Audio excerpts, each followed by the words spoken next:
नमस्कार, मी सरिता कौशिक। झिरो आवरच्या आजच्या भागात आपलं स्वागत आहे। लोकसभा निवडणुकीच्या रणधुमाळीत सत्ताधारी आणि विरोधकांमध्ये सध्या जागा वाटपाचं त्रांगडं पाहायला मिळतंय। हा तिढा कधी सुटणार याची उत्सुकता जेवढी राजकारण्यांना आहे तेवढंच लक्ष जनतेचंही आहे। तर आजच्या दिवसभरात महायुती आणि महाआघाडीच्या नेत्यांच्या कधी एकत्र तर कधी वेगवेगळ्या बैठका पार पडल्या। आज मुंबईच्या फोर सीझन्स हॉटेलमध्ये महाविकास आघाडीच्या सर्वच प्रमुख नेत्यांनी उद्धव ठाकरे, शरद पवार, जयंत पाटील, जितेंद्र आव्हाड, संजय राऊत, बाळासाहेब थोरात यांनी कुणाला कोणती जागा मिळावी यावर काथ्याकूट केलं। तर तिकडे अमित शहांच्या उपस्थितीत महायुतीतल्या शिवसेनेकडून एकनाथ शिंदेंनी तर राष्ट्रवादीकडून स्वतः अजित पवार, प्रफुल्ल पटेल आणि सुनील तटकरेंनी आपला दावा मांडला। याचाही सविस्तर आढावा घेणार आहोत, पण सुरुवात करूया महाविकास आघाडीच्या बातमीनं। मुंबईच्या हॉटेलमध्ये सुरू झालेली महाविकास आघाडीची ही बैठक जवळपास 4 तास चालली, पण आजच्या या बैठकीतही जागा वाटपाचा तिढा सोडवण्यात महाविकास आघाडी नेत्यांना यश आलं नाही। आजच्या बैठकीत प्रकाश आंबेडकरांनी महाविकास आघाडी नेत्यांशी 17 जागांवर चर्चा केल्याचं सांगितलं। तसंच शरद पवार आणि उद्धव ठाकरेंनी प्रकाश आंबेडकरांना काही जागांची अदलाबदल करावी अशी भूमिका मांडल्याची सूत्रांची माहिती आहे। जागा वाटपासंदर्भात अंतिम तोडग्यासाठी महाविकास आघाडीची आता 9 मार्चला पुढील बैठक होणार आहे। या पुढच्या बैठकीलाही प्रकाश आंबेडकर उपस्थित असतील। 9 मार्चच्या बैठकीत प्रत्येक पक्षाला नेमक्या किती जागा असतील याबाबत निर्णय होणार असल्याची माहिती आहे। दरम्यान जागा वाटपासंदर्भात महाविकास आघाडीमध्ये मतभेद नसल्याचं पुन्हा एकदा स्पष्ट करण्यात आलं आहे। पाहुयात काय म्हणाले संजय राऊत। 48 जागांवर चर्चा झाली आणि ही चर्चा अत्यंत सकारात्मक झाली असं मी सांगतो। आजच्या बैठकीमध्ये काँग्रेस, राष्ट्रवादी आणि शिवसेनेमध्ये जागा वाटपासंदर्भात कोणतेही मतभेद नाहीत। आज प्रकाश आंबेडकरजींनी त्यांच्या जागांसंदर्भातलं एक प्रपोजल दिलेलं आहे, एक प्रस्ताव दिलेला आहे आणि आमच्या सगळ्यांची भूमिका आहे की आमच्या 3 पक्षांबरोबरच प्रकाश आंबेडकरांची बहुजन वंचित आघाडी हा महत्त्वाचा घटकसुद्धा महाविकास आघाडीमध्ये आमच्याबरोबर एकत्र असावा आणि आम्ही एकत्रितपणे महाराष्ट्रात निवडणुकींना सामोरं जावं हे ठरलेलं आहे। शिवसेनेच्या वाटेला किती जागा असणार आहे याविषयी जी घोषणा आहे ते आम्ही एकत्र बसून करू। प्रत्येकाने व्यक्तिगतरित्या घोषणा कोणी करणार नाही। आणि याच जागा वाटपांच्या घडामोडींवर आम्ही तुम्हाला प्रश्न विचारला होता। तो प्रश्न पाहण्यासाठी जाऊया आपल्या पोल सेंटरवर। आजचा आपला पहिला प्रश्न, महाराष्ट्रात लोकसभेच्या जागा वाटपात कोण बाजी मारेल, कोण पहिले ठरवू शकेल जागा वाटप? तुम्हाला सांगायचं होतं महायुती की महाविकास आघाडी? मुंबईत महाविकास आघाडीची बैठक सुरू झाल्यानंतर 2:15च्या सुमारास वंचितचे नेते प्रकाश आंबेडकर हॉटेल बाहेर पडले। यावेळी त्यांच्यासोबत जितेंद्र आव्हाडही होते, पण याच वेळी हॉटेलमध्ये इतर प्रमुख महाविकास आघाडी नेत्यांची बैठक सुरूच होती। बैठकीतून बाहेर पडताना प्रकाश आंबेडकरांनी पत्रकारांच्या प्रश्नांना उत्तर देताना काय प्रतिक्रिया दिली ती पाहूया। सर क्या हुआ भाई? सर आज कुछ नहीं हुआ है, कुछ नहीं हुआ है। मीटिंग ऊपर से होगा आप लोगों को। अच्छा, पॉजिटिव है सर, क्या पॉजिटिव है मला जाऊ दे, आप मान गए या नहीं? मी असं अजून त्याच्यामध्ये काहीही हे नाहीये।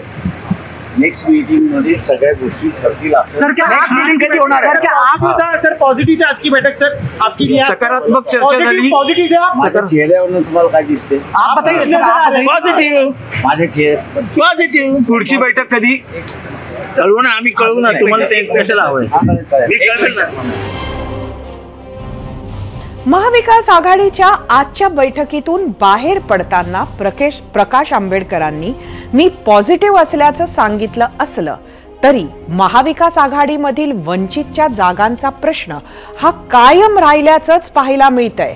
आज सकाळी या बैठकीला जाण्याआधी काँग्रेस, शिवसेना उद्धव बाळासाहेब ठाकरे आणि राष्ट्रवादी काँग्रेस शरदचंद्र पवार पक्षातच 15 जागांचा तिढा सुटला नसल्याचं वक्तव्य केलं होतं। पाहुयात ते वक्तव्य। काँग्रेस आणि शिवसेना यांच्यामधली असणारी डिफरन्सेस आहेत। 5 जागा अशी आहेत की ज्याच्यामध्ये शिवसेना, काँग्रेस आणि NCP यांची अजून डिसाईड व्हायचं आहे। तर एकंदरीत 15 जागा ज्या आहेत त्याच्यावरती त्यांचं असणारं एकमत झालेलं नाही। त्याच्यामुळे त्यांचं जोपर्यंत रिझॉल्व्ह होत नाही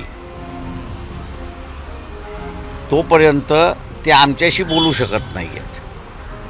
कारण की ह्या 15 जागेंमधली एखादी सीट आम्ही जर मागितली की त्या ह्याच्यामध्ये तर आम्ही बोलायचं कोणाबरोबर? त्याच्यामुळे हा जो तिढा आहे हा त्यांचा तिढा आहे, त्यांचा तिढा सुटत नाही आहे आणि तो सुटल्याशिवाय आमच्याशी बोलणं होऊ शकत नाही अशी परिस्थिती।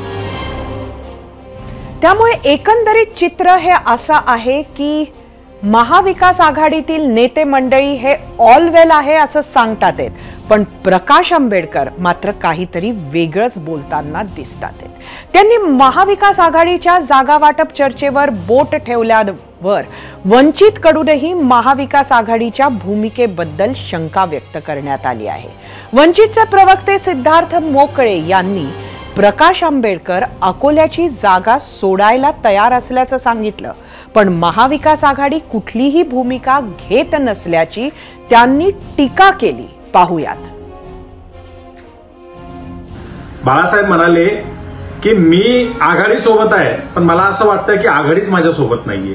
बाळासाहेबांनी ही आघाडी व्हावी आणि ती शेवटपर्यंत टिकून राहावी, भाजपचा पराभव या आघाडीने करावा यासाठी म्हणून बाळासाहेब म्हणाले की हवं असेल तर माझी अकोल्याची जागा मी द्यायला तयार आहे, मात्र तुम्ही काहीतरी बोला आणि तोडगा काढा, आपण पुढे जाऊ।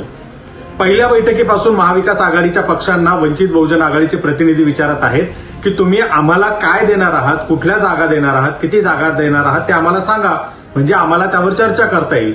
मात्र अद्याप आजच्या बैठकीपर्यंत सुद्धा कुठलीही जागा किंवा आकड्याच्या संदर्भात चर्चा करण्यात आली नाही। महाराष्ट्राच्या राजकारणातील अभ्यासू राजकारणी, दलित चळवळीतील आक्रमक चेहरा, कायद्यावर असलेलं प्रचंड पकड, तत्वनिष्ठ आणि सर्वात महत्त्वाचं डॉक्टर बाबासाहेब आंबेडकर यांचा थेट वारसा अशी ओळख असलेला नेता म्हणजे प्रकाश आंबेडकर।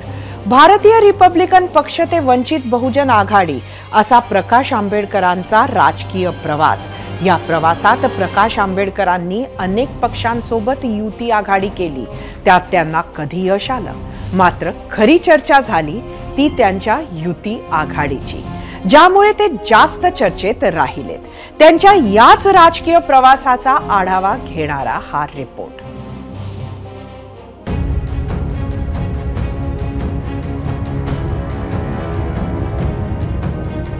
प्रकाश आंबेडकर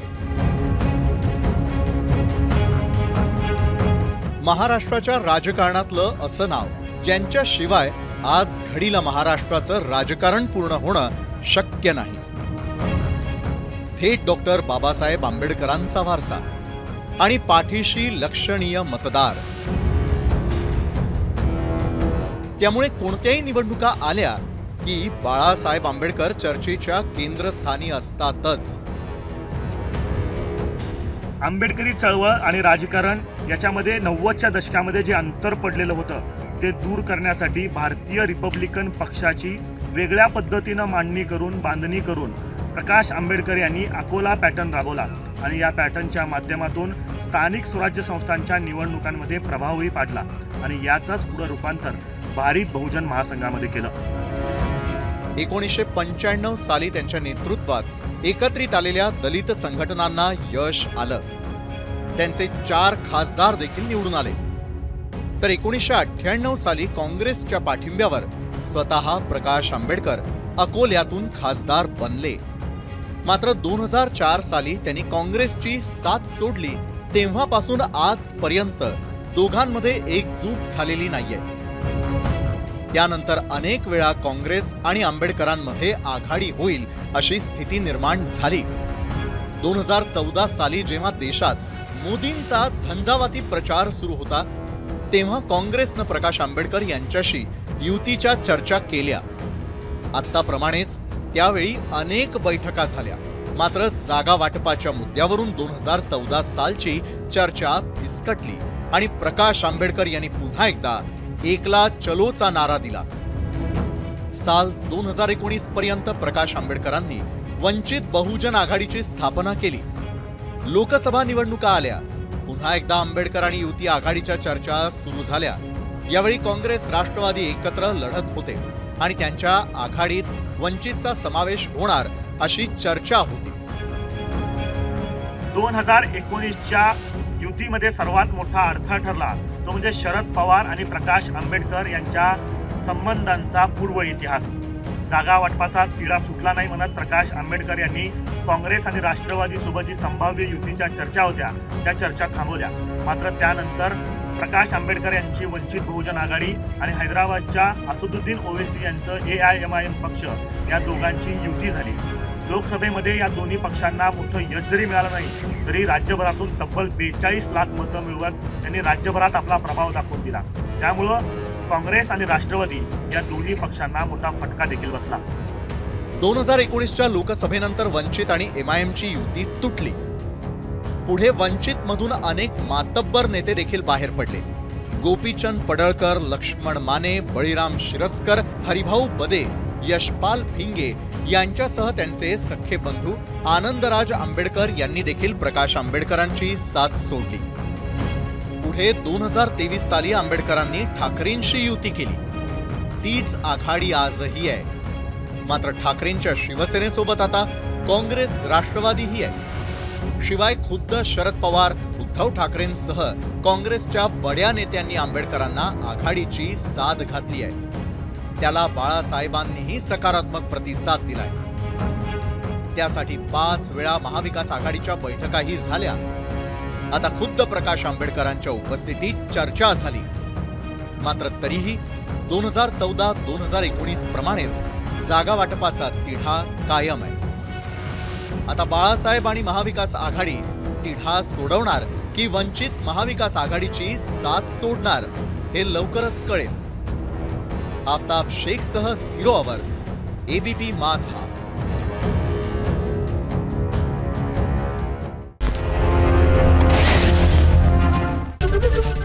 ABP माझा, उघडा डोळे बघा नीट.